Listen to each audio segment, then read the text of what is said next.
مسجد کے حوالے سے گفتگو ہے اس وقت۔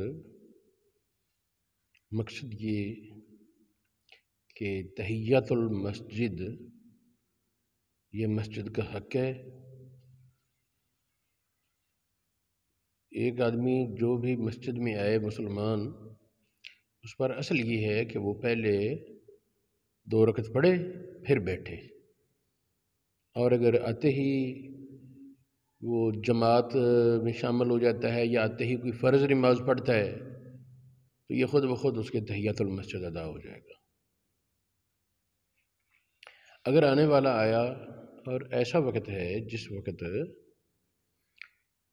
وہ نوافل کا وقت نہیں اور جماعت کی دیر ہے، تو یہ قوت القلوب اور دیگر کتابوں میں لکھا ہے کہ وہ 4 بار یہ پڑھ لے، سبحان اللہ والحمد للہ ولا الہ الا اللہ واللہ اکبر، یہ اس کی 2 رکعت نفل کے قائم مقام مان لیا جائے گا۔ حال یہ مسئلہ کہ حضور علیہ السلام کا یہ فرمان کہ جب کوئی تم میں سے مسجد میں آئے تو 2 رکعت پڑھنے سے پہلے نہ بیٹھے، یہ صحیح اور صریح حدیث ہے۔ یہ حدیث پاک مختلف کلمات کے ساتھ ہے۔ اس وقت یہ بخاری شریف میں ہے، اس میں یرکع رکعتین 2 رکعت پڑھے، مسند ابن حبان میں ہے، دارمی میں ہے، ترمذی شریف میں، مسلم میں، ابن ماجہ میں، ابن خزیمہ میں، طبرانی اوسط، مسند احمد بن حنبل، مشکل الآثار وغیرہ میں یہ حدیث موجود ہے۔ اس طرح حتیٰ یصلی رکعتین کا لفظ شرح مشکل الآثار، مصنف عبد الرزاق،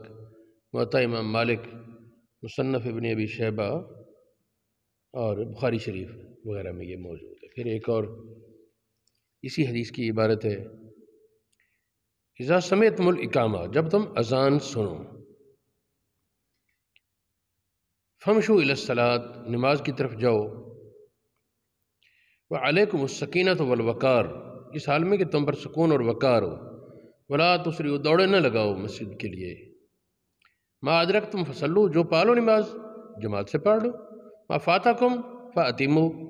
جو جماعت سے رہ جائے بعد میں پوری کر لو۔ یہ ابھی میں نے اس کا ترجمہ اقامت کا معنی کیا ہے اس وقت اذان، اور اگر اقامت کا حقیقی معنی لیا جائے تکبیر،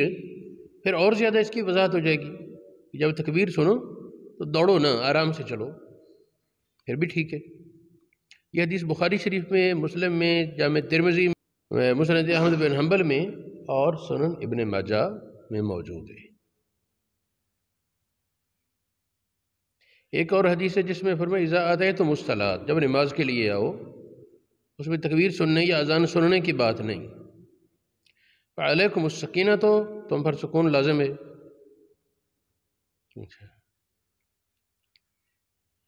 علماء نے کہا کہ اگر فرض جماعت کے وقت پہنچا یا فرض نماز آتے پڑھی تو ادا الفرض، فرض کو پڑھنا یہ تحیۃ المسجد کے قائم مقام ہو جائے گا۔ ایک ایسا آدمی جسے بار بار مسجد کے پاس سے گزرنا ہے، اپنے کام کاج سے، محلے دار جس طرح ہوتے ہیں، تو شرعی مسئلہ یہ ہے کہ وہ ایک بار کم از کم مسجد میں آ کر تحیۃ المسجد ادا کریں، تو پھر چلو، حتیٰ کہ کسی کی ڈیوٹی ہے دور، وہاں اس نے امامت کرانی ہے، تو بھی اپنے رہائش کے قریب جو مسجد ہے وہاں کم از کم ایک بار تو روزانہ کا تحیۃ المسجد پڑھے، یہ مسجد کا حق ہے۔ یہ مسئلہ کہ اگر مسجد میں آنے والا فرضوں میں مشغول ہو گیا تو یہ کفایت کرے گا اس کی تحیۃ المسجد سے، یہ مسئلہ بدائع ثناء میں لکھا ہے، تبیین الحقائق میں، فتح القدیر میں، بحر الرائق، نور الایضاح، تحتوی علی المراقی، رد المحتار، تبیین الحقائق، درر غرر اور دیگر کتابوں میں یہ مسئلہ موجود ہے۔ قابل غور بات کہ تحیۃ المسجد میں اصل یہ ہے کہ مسجد میں آئے، جس طرح حدیث پاک نے کہا قبل ان یجلسا، بیٹھنے سے پہلے پڑھے 2 رکعت، بیٹھنے سے پہلے کوئی نماز پڑھے وہ قائم مقام ہو جائے گی تحیت المسجد کی۔ فجر کی سنتیں پڑھنی آیا، مسجد میں سنتیں ادا کی، بیٹھنے سے پہلے تحیت المسجد ہو گیا۔ لیکن یہ بات بیٹھنے سے پہلے پڑھے، ایک تو حدیث پاک میں آ گیا قبل ان یجلسا، پھر ہمارے فقہا نے بھی لکھ دیا درر غرر نور لزا مراک الفلاح تاوی رد المعتار، یہ سب کہتے ہیں کہ تحیت المسجد کی تعریف کرتے ہیں، یا رکعتان قبل القعود، بیٹھنے سے پہلے 2 رکعت، یہ نہیں کہ اگر بیٹھ کے جس لئے مرضی اٹھ کے 2 رکعت ہم پڑھ لیں۔ بعض علماء اجازت دیتے ہیں کہ وہ جو اس کے ذمہ تھا مسجد کا حق وہ ادا ہو جائے گا، لیکن وہ قضائی کی صورت ہے میری نظر میں، جس طرح ایک حق ذمہ ہو اور پھر قضائی کی جائے، وہ اس طرح اصل وہ یہ ہے کہ مسجد میں بیٹھنے سے پہلے پڑھے، تاکہ حدیث پاک جو صحیح عین کی حدیث ہے دیگر کتابوں کی اس پر عمل ہو، کیونکہ اسی حدیث سے تحیت المسجد کو لیا گیا ہے نا، تحیت المسجد کا ثبوت اسی حدیث سے قبل ان یجلسا، اور بیٹھنے سے پہلے لا یجلسنا، نہ بیٹھے، قبل ان یرکع رکعتین، 2 رکعت پڑھنے سے پہلے، قبل ان یصلی رکعتین، 2 رکعت پڑھنے سے پہلے نہ بیٹھے۔ تو جب صریح ہے کہ نہ بیٹھے اور اسی حدیث سے تحیت المسجد لیا گیا ہے، پھر یہ کہنا جی بیٹھ جاؤ اور پھر کھڑے ہو کر پڑھ لو، یہ تو کچھ نہیں۔ ملا علی قاری نے مرکات میں لکھا، ملا علی قاری نے مرکات میں لکھا ما یفعلہ بعض العوام، بعض عوام جو کام کرتے ہیں، من الجلوس اولا ثم القیام للصلاۃ، پہلے بیٹھ جانا پھر کھڑے ہو کر نماز،